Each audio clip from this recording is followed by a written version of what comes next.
এবার আমি রেডি হয়ে নিয়েছি অফিস বেরোবো বলে। আর একেবারে বিকালে সাজেটা তোমাদের জামাটা একটু পরে দেখাচ্ছি।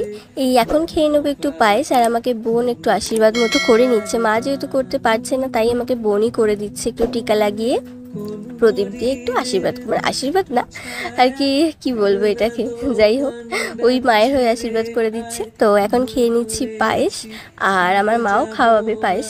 তো বার্থডে লাঞ্চটা খুব হালকা ছিল আর কি, যেহেতু আমি বারণ করেছিলাম যে একদম কিছু নাই করতে। আমি বলেছিলাম যে খাওয়া দাওয়া করে যাবো না, তারপরে মা বললো যে না একটু কিছু মুখে দিয়ে যা, ভাত অল্প খেয়েই যা, কারণ সারাদিন খাওয়া হবে না। তো সেক্ষেত্রে এটা ছিল আমার বার্থডে লাঞ্চ।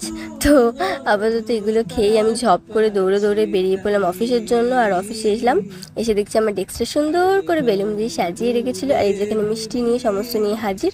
প্লাস অলরেডি এখানে গিফটও রয়েছে, চকলেট হ্যানা তেনা। এগুলো তো আমার খুব পছন্দেরই, তাই এগুলো আমাকে মানে বেসিক্যালি সবাই আমাকে গিফট করেছে। তো এখন পালা কেকটা টিম এমপির তরফ থেকে খুব খুব থ্যাংক ইউ জানাই সবাইকে এতটা ভালোবাসা দেওয়ার জন্য। তো চলো এবার হবে এবার হবে কেক মাখামাখির পর্ব। এখন যদি দিদিভাইকে খাওয়াতে, যেহেতু দিদি সুগার, তো এরা খুব কমই কেক খান।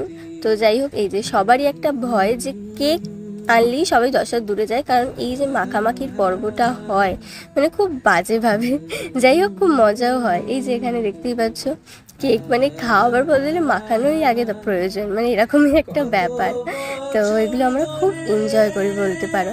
তো এখন এই কেকটি খাইয়ে টাইয়ে নেওয়া হলো, এই যে দাদাকে দিচ্ছি, ইনিও সেম ভয়ে ভয়ে পালাচ্ছে, আমি দিচ্ছি তুমি তো নাও, কি জ্বালা। তো যাই হোক, তো এখানে এসছে আমাদের ম্যানেজার মানে বস। তো নিয়ে এসে এখন বলছে কেকটা ভালো করে না, অল্প না, ভালো করে নিয়ে মাখাও। তো যাই হোক, এই যে মুক্তি দিয়ে এখন আমাকে পুরো কেক মাখিয়ে ভূত করে দেবে, প্লাস তার সাথে আসবে শ্রাবণীদি। এই যে এখন চেরি দিচ্ছে, বলছে দাঁড়া চেরি দিয়ে একটা সুন্দর লাগবে দেখতে, জামাটা পিঙ্ক পিঙ্ক, এই যে দিল আমার জামার মধ্যে ফেলে। তো যাই হোক, এই যে আমার সেকেন্ড হোম বলতে পারো, যেখানে আমার সপ্তাহের সারা দিনটা কাটে। আর এখন পেয়ে গেলাম অফিসের তরফ থেকে একটা ছোট্ট গিফট। আর চলো এবার বেরিয়ে পড়া যাক বাড়ির উদ্দেশ্যে। বাড়িতে যাব না, যাব রেস্টুরেন্টে। কোন রেস্টুরেন্টে যাচ্ছি সেটা বলবো, আর সেখানে থাকছে আমার ফ্যামিলি। আর এটা ছিল আমার আজকের বার্থডে ড্রেসটা, তোমাদেরকে বললাম যে দেখাবো, তো এটা ছিল। তো কেমন লাগছে আমাকে অবশ্যই কমেন্টে জানিও। তো ফটো অলরেডি আমি পোস্ট করেই ফেলেছি। আর এখন চলে এসেছি হাওড়া মেট্রো স্টেশনে।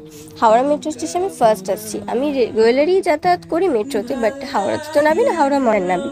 সো হাওড়ার মেট্রো স্টেশনটা খুব জটিলতম, মানে উঠছি তো উপরে উঠছি, ঘুরে ঘুরে ঘুরে ঘুরে। যাই হোক, কিন্তু এখানে ইন্টেরিয়ার কাজগুলো খুব সুন্দর ছিল, হাতের কাজগুলো খুব দারুণ ছিল। তো চলো তোমাদের সাথে গল্প করতে করতে চলে এলাম এখন হাওড়া স্টেশনে। তো বেরিয়ে পড়বো। আর এই জায়গাটা তোমাদের তো খুবই চেনা, আমি আগের ভিডিওতে বন্দে ভারত সম্পর্কে ইন ডিটেলসে ভিডিও বানিয়েছিলাম, সেখানেই আমি দ্বিতীয়বার চলে এসেছি রেল কোচ রেস্টুরেন্টে হাওড়ার।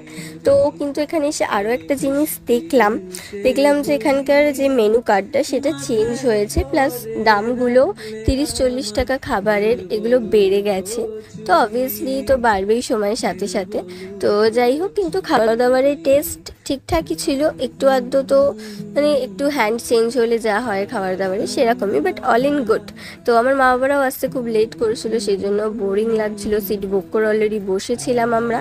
তো ওই দেখো বলতে বলতে ওরাও ঢুকে পড়লো, এখন চলে এসেছি সবাই। এবার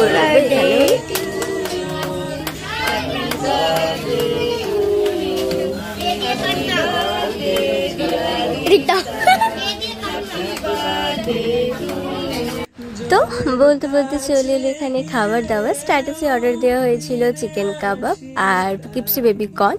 তারপরে ডিনারও চলে এলো আস্তে আস্তে। বাটার নান দেওয়া হয়েছিল, মটন, চিকেন, এগুলো তো ছিলই, চিলি চিকেন ছিল, এইসব ছিল। এইসব খাওয়া দাওয়ার পর এই যে সুপ্রিয়াদিকেও ডেকেছিলাম।